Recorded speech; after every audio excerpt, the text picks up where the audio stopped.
मुझे माफ कर देना बाबा, मैं आपके दिए हुए तोहफे को आज बेच रही हूँ।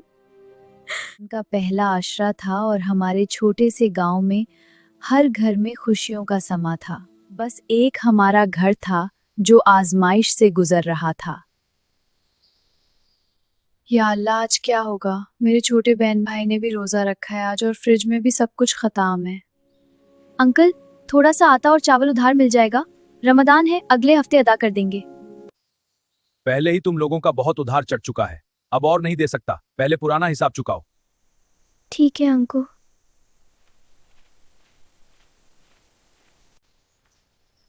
चलो अली, हम रशीदा खाला के घर चलते हैं, शायद वो कुछ उधार दें।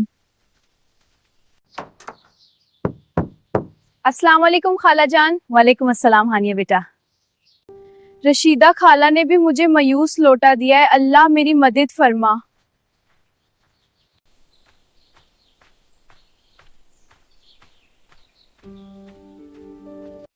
आपी, आज इफ्तार में पकोड़े बनाएंगे ना आप? इंशाल्लाह जरूर बनेगी मेरे प्यारे भाई। या अल्लाह, मेरे बच्चों का रोजा अपने खजाने से हमारी मदद फरमा मेरे मालिक। बाबा, आज बहुत याद आ रहे हो। बाबा जान, ये सारी सब्जियां लाई लो। हाँ हाँ मेरी बेटी, जो कुछ भी चाहिए सब लाई लो। आप थे तो हमें किसी चीज की फिक्र नहीं होती थी बाबा, आज आपको गए 2 साल हो गए। बच्चों कहाँ हो तुम लोग? देखो मैं तुम लोगों की फेवरेट चीजें ही ले आया हो। बेटा, तुम्हें कितने पैसे चाहिए थे कॉलेज सामान के लिए? ये लो पकड़ो, और चाहिए तो बता दो। मुझे माफ कर देना बाबा, मैं आपके दिए हुए तोहफे को आज बेच रही हूँ।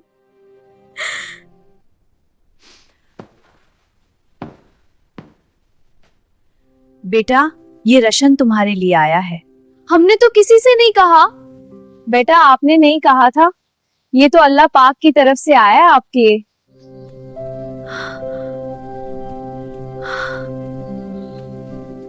अल्लाह ने दिया ना?